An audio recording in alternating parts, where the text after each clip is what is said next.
Ab'ekibiina kya Uganda Vanilla Association ekigatta abalimi ba vanilla mu ggwanga babakanye n'omulimu gw'okugenda buli maka nga babagabira endokwa za vanilla 10 wamu n'okusomesa abalimi ba vanilla engeri gye bayinza okukungulamu n'okumukuumamu nga mulamu bulungi. Kino bwe kiba kitambula kirina ebintu bibiri ekikola ebyana n'ekikola wansi. Okugaba endokwa wamu n'okusomesa abantu bikulembeddwamu Birali Mabirizi okuva mu kitongole ekirima sako n'okusuubula vanilla ekya Yuvani.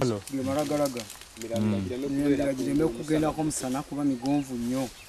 Mu kulambula kuno tusanzeyo Mikaeli Mulumba muno ensalawo okulimira vanilla mu kibira kye nga kino kiwerako obunene bwa yiika 3 era ng'agamba nti ssente z'afunye mu vanilla tazitenda nga yamuwonya okusogola omwenge. Emwayi zibeeramu kunnyambako luwunguko naye amaanyi nagamandira muno. Nalinze nfumba nali mufumbi wa walagi ne bajja ne bamulumba ne bamutta ne muvaako. Mabirizi asabye gavumenti okuwa abalimi ba vanilla ebibira basobole okwongera ku bungi bwa vanilla kubanga akatale weekali kyokka mu ngeri y'embera n'aba gavumenti amagezi tebaba nga baagala okutumbula ekirime kya vanilla balina okussaawo enkola ey'okugenda nga bagabira buli maka endokwa kubanga embowabowa za vanilla ziri ku buseere. Tuwa abantu bonna nga buli munnayuganda emuwa ebikolo 10 ffe tetuwa tujja kusomeseza bwerere.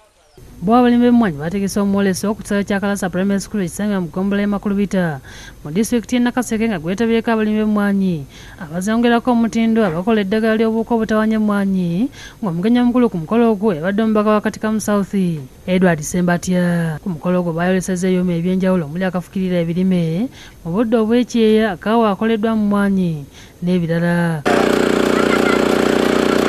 Dr. Godfrey Kagezi nga y'omu ku bakulira okunoonyereza mu kitongole ky'ebyobulimi ekya Naro ono yasinzidde n'alabula abalimi kawuka akapiira akatawanya emmwanyi kano kawummula obutuli mu matabi ne kakaza ebikoola. Osaleko akati ako okwokye tokasuula wansi kuba okasuula wansi obuwuka buli buvaamu. Obuwuka buno buwuka bubi nnyo nti bwe buvaamu kasobola okuzaala abaana nga 2. Yakulira enteekateeka ya Operation Wealth Creation mu kitundu ekyo Lieutenant Colonel Godfrey Kalyowa yasabye abalimi okukungula emmwanyi nga zituuse n'okuzitereka obulungi basobole okukuuma omutindo. Okungula emmwanyi nga tetuuse okusooka kw'omwennyini nannyini kugirima gw'ogenda okufiirwa nti bw'onoogituusa mu katale ejja kuzitowa kitono. William Mutyaba ne Sharif Ssebunnya bakusakidde eggulire lino ku lwa Bukedde TV.